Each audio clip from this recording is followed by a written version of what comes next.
Welcome, everyone. This is CMA's June webinar. I'm Dan Beldowitz, Director of Business Development here at CMA. Today, we're going through new norm marketing, how to relaunch your business post-COVID-19. This is one of those things that doesn't happen very often. Obviously, nobody's ever seen this, really. There was the 1918 pandemic, but this really threw everyone a curveball. I think it's been totally brand new for everyone. And as we go through this, listen, there's no right or wrong. I'm going to ask lots of different questions. I want you guys to participate because I think as collectively as a group, we can figure this stuff out. We can put out what is working for us, what we've done in the past, and where we're going and how we're navigating this now. But I definitely want to hear from everybody because it helps not just yourself, but I mean, you get questions answered and we're all in this together, right? I mean, we've heard that all throughout this whole pandemic. And it really is special to help each other, especially in the business community, as we get back to work, get back to business and reopen. Really, it's about like relaunching your business. So in the webinar today, what we're going through, how to prepare for the new norm, the 3 steps to create your relaunch plan. Marketing, which is the engine that sells, and a post-COVID-19 roadmap for the future. So if you have questions or if you have anything that you want to contribute, throw it into the chat and I will try and answer it as fast as possible. If I know I'm going to cover it later in the presentation, I'll just kind of let you know as we're going through this. So let's get started. As we start re-examining this, one of the coolest things, and this is, you know, the SWOT analysis has been used forever, as long as I know, and especially in terms of marketing and how you get out there. And this is a really good exercise to do now because it is probably completely different. Your SWOT analysis of your company, of what's going on, is totally different than it was 3 months ago, 4 months ago. And it's something that you can really look at and dive into because maybe your strengths, you know, the strengths that you had before are now all of a sudden your greatest weaknesses. And maybe your weaknesses were totally exploited and that happened and you saw it and all of a sudden it became blatantly clear that you needed to change something. You had to do something different. Opportunities, here's where my rose-colored glasses come on. I'm an ever optimist. Everything about this created a new opportunity, new ways to do business, new ways to serve customers, new ways to create revenue. And the threats, well, COVID-19 was, I guarantee COVID-19 was not on anybody's threat radar. No, neither was a pandemic. None of it was. But how do we then take that information? How do we see where we're currently at? Look at ourselves, look at our businesses and start rebuilding. And start re-looking at what are our strengths now? What are our weaknesses now? What got exposed through this whole pandemic and everything that's going on? What opportunities did it create? And then eventually, you know, we'll look at threats, but everything right now is a threat. Everything is about getting back to business, getting back to work, bringing your employees back in, getting it back online, getting customers back in the door. All of that has to happen. So as we start doing this, I always look at everything in business from consulting and every business that I've ever consulted on the marketing side, on the business side, it's always understanding and asking the questions or looking through your customer's eyes. How do they see your business? How do they see what it is that you're offering? So what do they want to know? You know, what questions are they asking?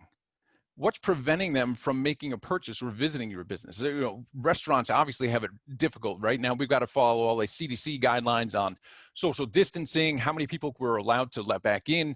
And it's not as simple as just flipping the switch or restarting the engine. It doesn't come on that quickly. So what else do you need to consider? How can you do things digitally, right? Because we're all virtual and everybody's all over the place, but how can you then adapt your business? Like restaurants started that weren't doing home delivery, all of a sudden we're doing takeout and home delivery. Companies that weren't, like you think of the auto industry, all of a sudden it was like, hey, you can buy a car online and bring it to your house. Why haven't we been doing that forever?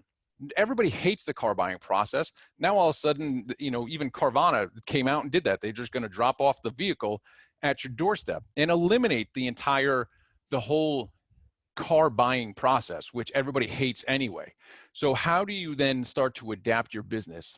How do you do it digitally? Because, well, we're all virtual. One of the coolest things was as soon as this happened, I love using Google Trends. If you've never heard of Google Trends, it's google.com/trends. And it's a great way to look at data since Google's been collecting it. Google started this probably in about 2004, collecting all of their data that they've ever had. And it's basically searches over a period of time. This search I just happened to do for the past 12 months, and it's all US based. And I compared trade show, the number of people searching for trade show information, and the number of people searching for virtual conference. And you can see trade show in blue was running high and way above everything that the virtual conference was doing up until probably, I guess that's probably February or March, when everything just shut down. And all of a sudden, industries were just flipped on their heads. And you had to adapt. Now everybody's looking at, or, that's when Zoom exploded. And they went from, I think it was like 2 million customers to 200 million, which is just insane for them. So how do you relaunch? How do you navigate this?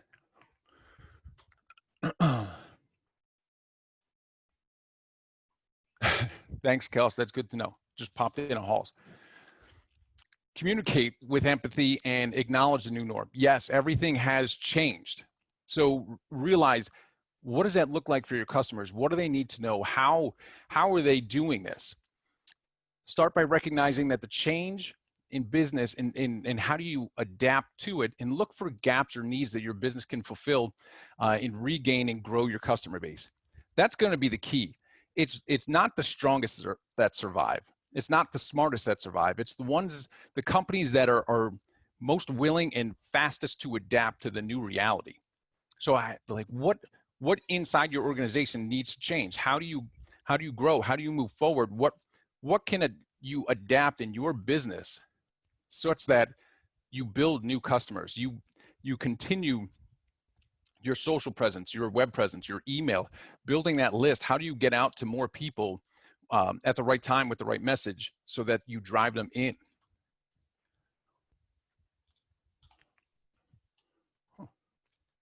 So how do we prepare for the new norm? Here are a couple of different tips, right? So focus on removing obstacles for your customers. How do you make it easier to do business with your business? It sounds weird, but how do you make it easier? How do you remove the barriers that people hesitate on? You see, digital is not going anywhere. It's going to continue to grow. There's a new normal on focus on meeting customers where they're at, not just where they were, right? Customers are your lifeblood to your business. You need them to come in. You need them to purchase, and it has to be easy for them. Removing all those obstacles makes it that much easier. Making sure that your online presence is key. Having the website, making sure that it's mobile friendly or responsive, that's going to help you sell more and keep you connected to your customers. And for so many businesses, relaunching, it's an opportunity to adapt and evolve in really meeting the consumer demands. What are they asking for, right? You see, one little business can completely change, like the trajectory of your business, like Grubhub.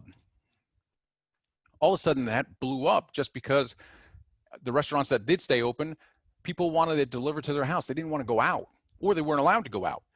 So how do you continuously evolve and adapt to what's going on? So meeting your customer needs. Make sure that your positioning, your messaging, everything that you do to reboot your business is communicated clearly to them so that they know what to expect. Roll out your messaging that addresses your audience's concerns about safety as well, right? So what can they expect from what it is that you're doing? How are you keeping your employees safe? How are you keeping them safe? What new rules and guidelines exist because of this?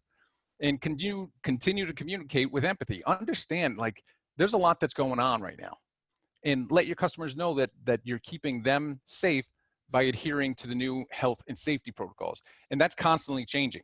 So staying up on that and then communicating how you're keeping them safe and how you're cleaning, what your shifts are like, being transparent throughout all this is going to be paramount to actually getting your customers back in, having them really help relaunch your business, and because they're going to spread the word too. And that's one of the things you got to watch is a bad experience from one person. It used to be easy to you know, it would, good news would spread one person at a time. Bad news used to spread like 7 people at a time. You would tell more people about it. Now with social media, email, and everything else, you're telling hundreds of people about it. So making sure that everyone knows and that they're having a great experience, they feel safe, that's what's going to keep people coming back. So how do we do this? How do we know what to do? So we start by surveying. 3 different steps that you can use to create your relaunch plan. So something that we did, we started with our employees. Brainstorm with them, understand what are their concerns. You know, what ideas do they have for coming back to work? What are their comfort levels to returning to an office or to the restaurant or to the factory, to the plant, whatever it is? How can they be part of it? Because if they're not part of the solution, then they're never actually going to buy into it. And that's what you need, employee buy-in with all of this. So how do you reimagine what your services could be like? Here's where innovation and adaptability truly come out, because asking and understanding your employees may have some amazing ideas on how you can get back to business. So start by asking them. It's the easiest piece of all of this. You don't have to do it alone. Understanding your employees, what they want to get back to work. They want to keep earning. They want to you know, feed their families and keep things moving forward. They want to get back to normal. So how do you help them do that? And how can they help you? Second, another simple ask your customers and vendors, what are their expectations regarding returning to your physical location, right? Get a feel for safety concerns, ensure that they're comfortable returning to in-person. What does that look like? And that's where the evolution of your business is going to come in. If it is digital, great. If it has to be in person, what does that look like? And what are the different questions that you need to understand? How are they going to feel? I know one of the businesses, actually a relative of mine, chiropractor, is actually shutting down her business. She just doesn't feel like she's going to have the customer base to come back. Some people she already surveyed said they wouldn't come back into the office, and she didn't feel like relaunching and starting her business all over again. So it, unfortunate for a lot of businesses, are going to go out of business, but those that stay in business, there's an opportunity to gain more market share. And that's where I always see things on the opportunity side of it, or the optimistic side of it, is really the opportunity that you have, because there's other businesses that have gone out. You now have more customers that they're going to be looking for different things to do. They're going to be looking for products and services because their normal go-to businesses are gone. And the third step, and this is massive, is engaging your industry and networking groups, whether it's Chamber of Commerce, whether it's an industry group, whether it's a business mastermind. You know, Napoleon Hill was infamous for creating different masterminds and leveraging them to be successful. And some of the most successful and powerful CEOs and business owners are part of different masterminds. But being able to ask a group of like-minded people, entrepreneurs, smart business owners, what they're doing, it gives you different ideas, especially when they're outside of your industry. I find that innovation comes from outside of your industry, and that's the biggest thing. Looking at your competitors, you can only one up. When you look at a different industry, that's when you can really innovate. So what ideas can you get from other business owners in relaunching? What are they doing? Where are they going? So with a few of these, What are some different things that you're looking at in business? I'm going to stop here for a minute. This is where you're going to have to participate. So throw some ideas out there. What does your relaunch plan look like? What are you guys trying to do? Where are you trying to go? How are you getting back out there? Like, what have you asked your employees, and what have you asked your customers?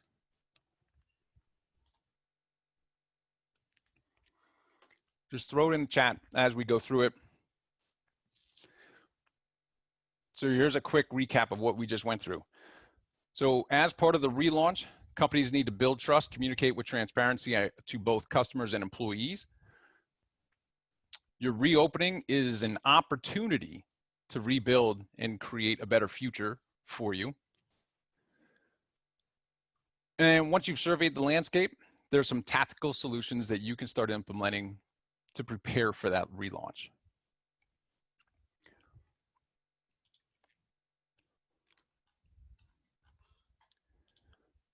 Cool. All right. So as we keep moving through this, employee surveys. Yeah, definitely employee surveys are obviously coming in big. I mean, it's the best way to understand where all of this is going. Okay. Next, we start looking at 4 different strategies to pave a successful comeback. So paving a successful comeback. So strategy 1, leverage social media channels. Obviously, this is a huge way to communicate with your customers, clients, and prospects. And communicating with transparency is going to be key to reestablishing your business. Marcella, making convenience the main focus. Yeah, absolutely. Totally key in making it easier for everyone to come back to work. And that's part of it, is all these little things. And the reason I ask you to almost start listing them out, because when you talk about this stuff, especially on social media, people share it. They're going to feel more comfortable that, hey, you know, they talk to their employees. They figured out the plan. Here's how they're going to reopen. Here's how we can start working with them again.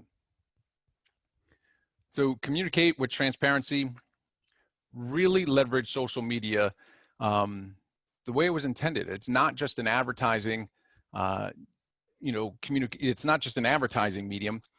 This is about communicating with full transparency, being real, authentic. And yes, you need to keep your brand out there and in front and looking good, but it's also a way to understand what people are doing. You know, social media is a great way to survey people and understand, hey, what's it going to take to get you back to doing business with us?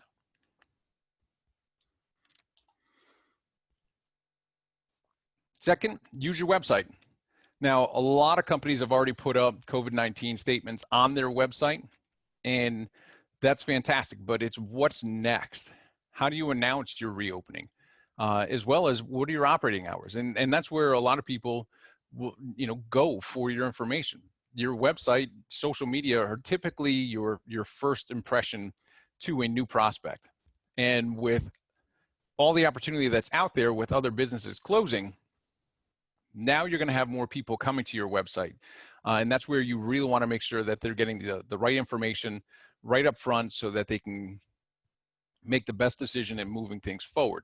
So include updates about how you're keeping employees safe, how your sanitation efforts are going, and how they've been ramped up, and what you're doing to relaunch. Next, email marketing. Never has it been more present or widely known that building an email list is probably one of the biggest assets in your business.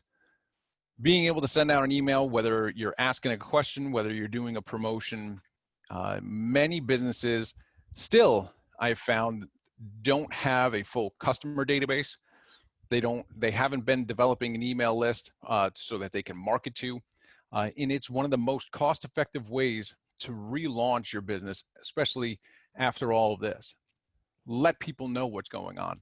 how they're going to work with you in what's happening. And I've seen it throughout this whole pandemic. A lot of the businesses that were still open, that were essential, were leveraging email because that's the only way you could communicate. Phones were all jammed up. Being able to put communications out through social media, on the website, and through email, easiest way to go. In delivering compelling content, right? So strategy 4 is really about how do you continuously put things out there so that people can see it. This isn't just a relaunch strategy. This is an ongoing marketing strategy for your business. Content marketing has never been stronger. And what has to happen is that we continue to share videos, tips, tutorials, offer webinars. I've talked to a lot of different people who think webinars are going to go away once everybody gets back to business. Now, webinars have been a massive part of many businesses for years now, and it's been a huge sales strategy for a lot of different businesses. It's not going away. It's only going to get stronger. And if we look to the future to see how business gets done and how content is consumed, video, webinars, social media, all these different platforms are going to continue to grow. It's not just because we go back to work that these platforms then all of a sudden die off. They're going to continue to do that. So understanding how you can deliver content to your audience is going to be partly key as to how you start to grow it. And again, think of the opportunity that's out there with other businesses shutting down. This is a great way to sell to more of that market, to gain market share and start getting people to know, like, and trust you through your content. You become kind of the local radio DJ that you get to know because you listen to them in the car every morning. By sharing videos, tips and tutorials, webinars, downloadable resources, it's a continuous reminder to your clients, to your prospects, and to your email list who you are and why they should be doing business with you.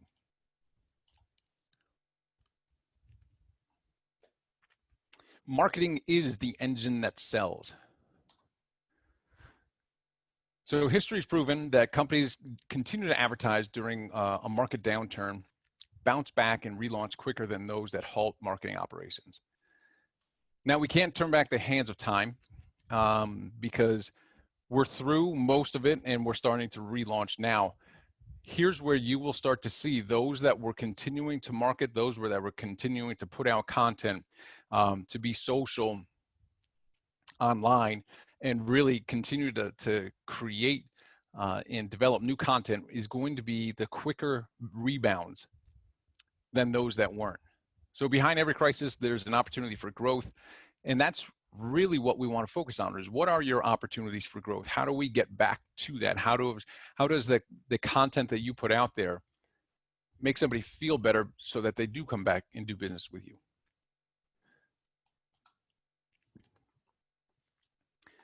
And again, digital playing a huge role as businesses relaunch.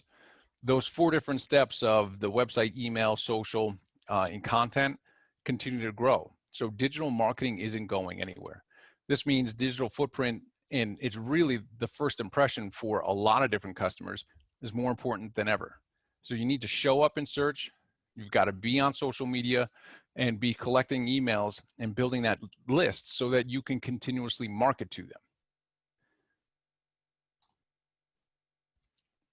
So now more than ever, consumers are leveraging mobile devices to do research prior to making a purchase. One of the interesting things, we do a lot of SEO, search engine optimization. And what we're finding is that as people are using their phones, they're entering the words "near me" after their search, which makes sense because they want to find a restaurant near me. And they're using the geolocation, their phone knows where they're at. And when they put in that search, businesses that are optimized, leveraging Google and lots of other databases, will start to show up better. So your digital presence will ensure customers know who you are when you're open and when you're back to business. And those simple searches really make a difference, because it's very easy for your competitors to show up if they're doing it right. And it's very easy for somebody to hit the back button in anything, on social media, in search engines, and go to the next listing as they're doing those searches. So mobile is huge, and making sure that your website is responsive, that you can actually view it on a phone, not just as a friendly one, but that it displays properly. Because people that have a bad experience mobile typically don't come back to your website once they've had that bad experience. And finally, on the bottom here, your website and social media channels need to be maintained, monitored, and updated regularly. Think about it. When you go to a business's Facebook page or LinkedIn or Twitter and anything, and you see that they haven't posted in a month or 3 months because of the pandemic, the easy assumption is that you've gone out of business. So being in business means that you need to stay present. I've heard it through so many different times. People do trade shows, companies do trade shows simply because if they don't show up, the competition thinks they went out of business.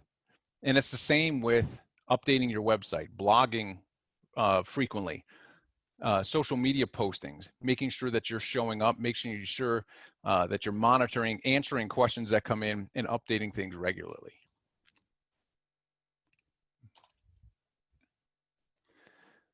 So post-COVID-19 roadmap for the future.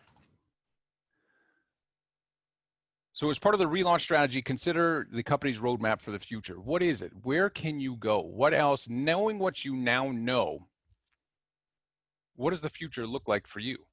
Does it change? And if you went back and you do your SWOT analysis to look at your strengths, your weaknesses, your opportunities, and your threats, and really looking at the opportunities, how can you pivot?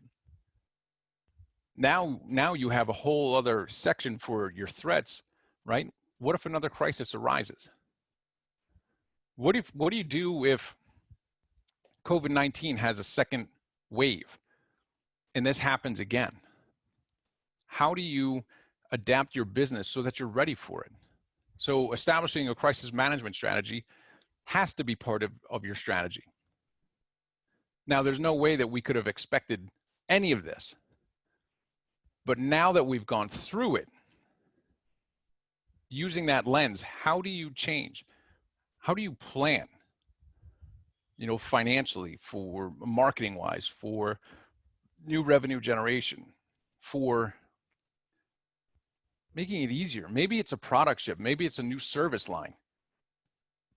This has created so many opportunities and has exposed so many weaknesses that there's new service offerings.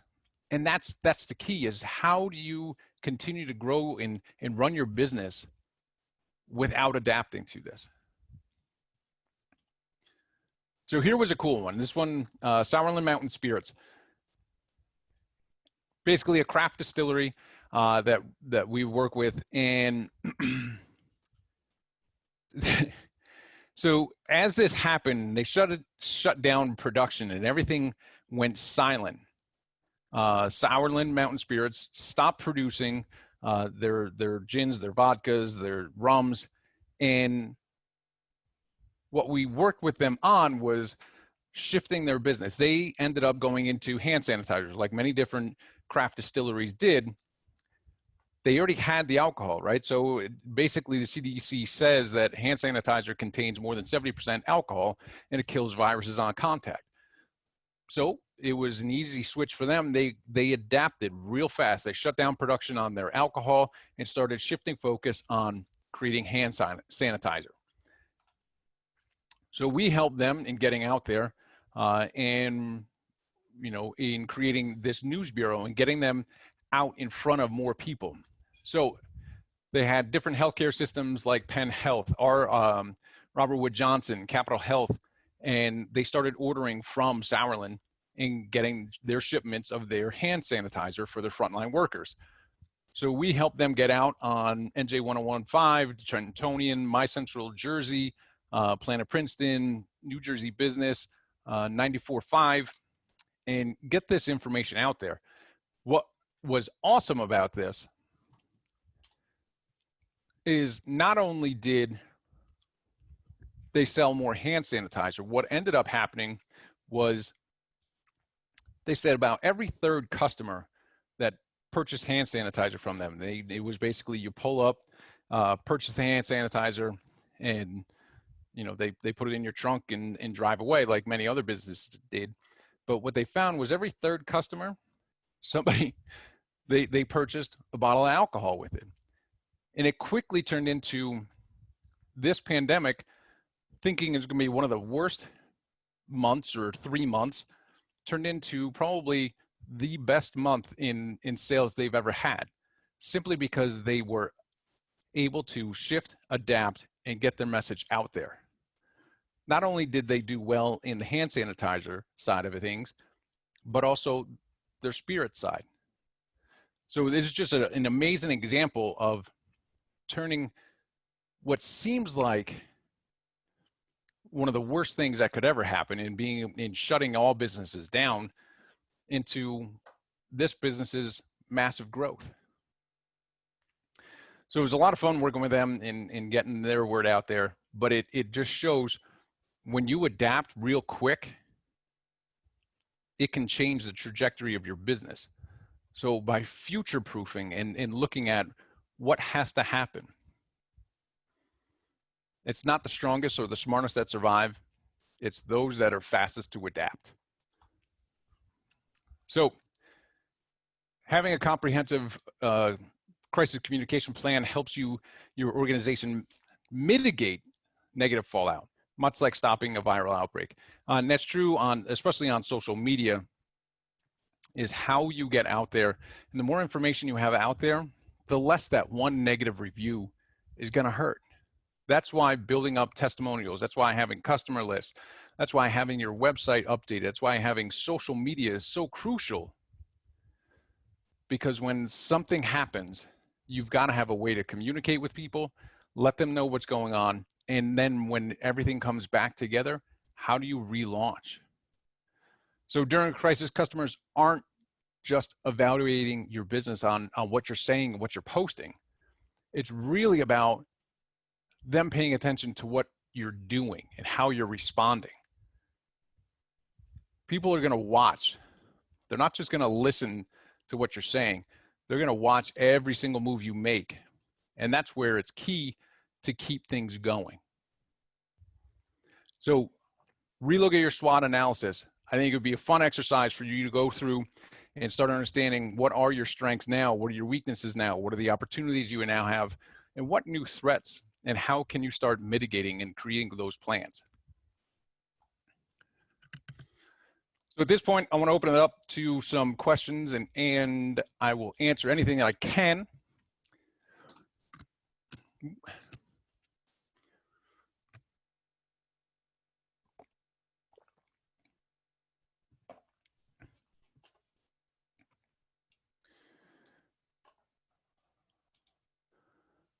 Cool. All right. Whoop.